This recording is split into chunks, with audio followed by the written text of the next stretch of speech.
Hey, what's up guys, it's Swift. So you guys see the title, you guys saw the thumbnail. It is not exaggeration. Microsoft is raising the price of all Xbox consoles and Xbox games. So we're gonna take a look at this IGN article that was posted this morning and find out the details. So according to the IGN article, which I will be linking in the description box below if you guys want to read it for yourself, it says that Microsoft is raising prices on Xbox by a lot. In an announcement today, the company said it will be raising prices on Xbox consoles, controllers, headsets, and some games. The price hike for consoles and accessories kicks in today, May 1st. And while game prices will stay the same for now, we should expect to see Xbox charging $80 for new first-party games around the holiday season. Price increases are taking effect globally, with the exception of headset prices, which are only going up in the US and Canada. Yeah, that is absolutely insane, but we have some more details down here in the article. So IGN goes on to say that going forward, here are the expected prices on various consoles and accessories in the US. So you guys see that the Xbox Series S, the 512 gigabyte version, is going to be $380. That's going to be up from $300. So pretty much an $80 increase. That is nuts, dude. Xbox Series S, the 1 terabyte version, $430, up from $350. And of course, you guys can go ahead and read all of these for yourself, but I'll go on to the Xbox Series X, the base version.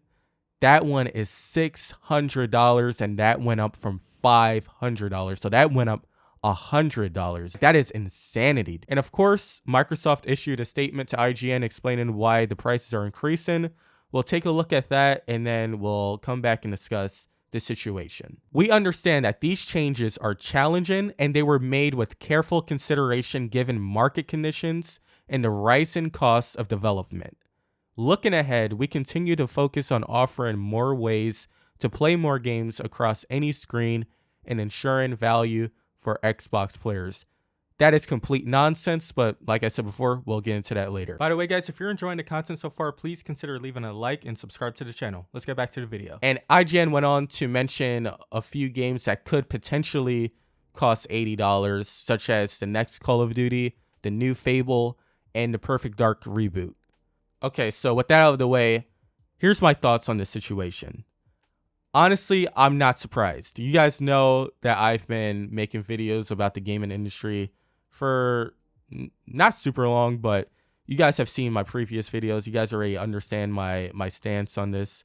I'm not surprised at all because the gaming industry has been heading down this path for years now. I mean, they've been getting greedier and greedier and greedier, and it's honestly insane, like, the things that they'll do to squeeze a dollar out of you. Like, it's honestly crazy, bro. You guys already saw what happened with the Switch 2, the Nintendo Direct. They announced that the Switch 2 will cost $450.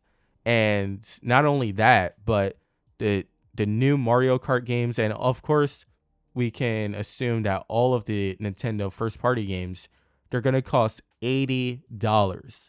$80 for Mario Kart.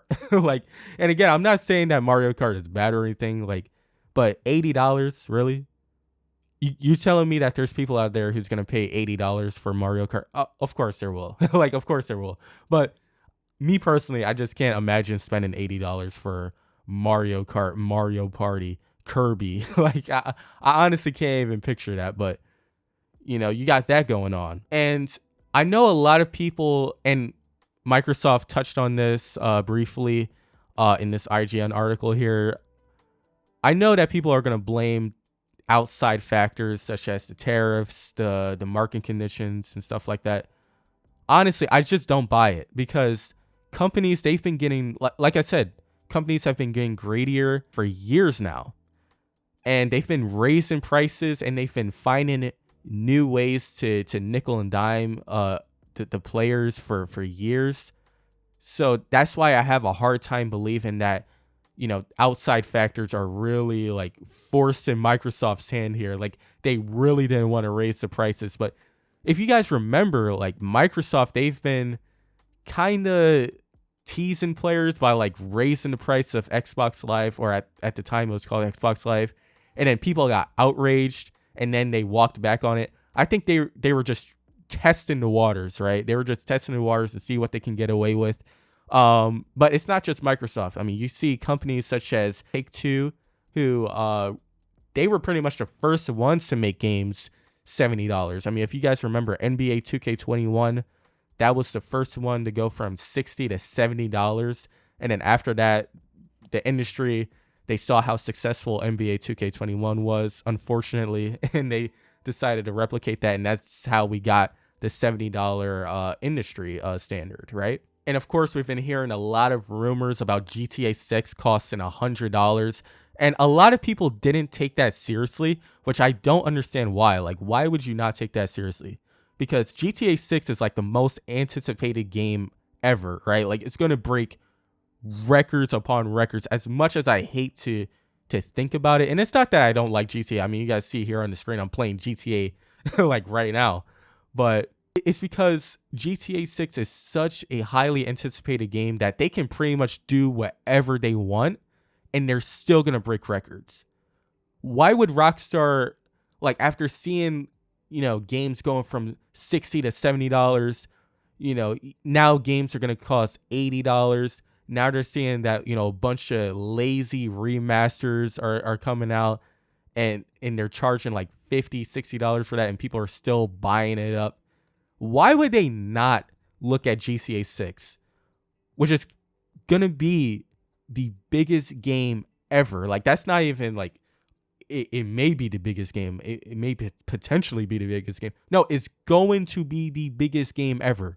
Why would they not increase it to $100? Why would they not maximize as much revenue as they possibly can? Why would they not? You know, like, the fact that these are even rumors indicates that this industry has been heading down this path for a long, long time. And of course, you know, you got loot boxes, microtransactions, that's been going on for years. You pay full price for a game and you're still not done. You know, they still got to charge you for the season passes. They still got to charge you for the loot boxes. So again, that's why I find it hard to believe that, you know, outside factors such as tariffs and, you know, the overall market condition is, you know, like forcing Microsoft to jack up the price. That's why I find it hard to believe. And I know that people are going to say, well, these are only first party games. You know, Xbox, they're going to put them out on Game Pass day and date. So you don't have to pay $80 for them. You can just subscribe to their Game Pass. And at first glance, like, that's a reasonable solution, but at the same time, it's really not, because it's bad enough that we don't own our digital games. The fact that we have zero ownership on digital games and that we're essentially just buying access to a license that can be revoked at any given time. Like, when you go to subscription services, you get even less.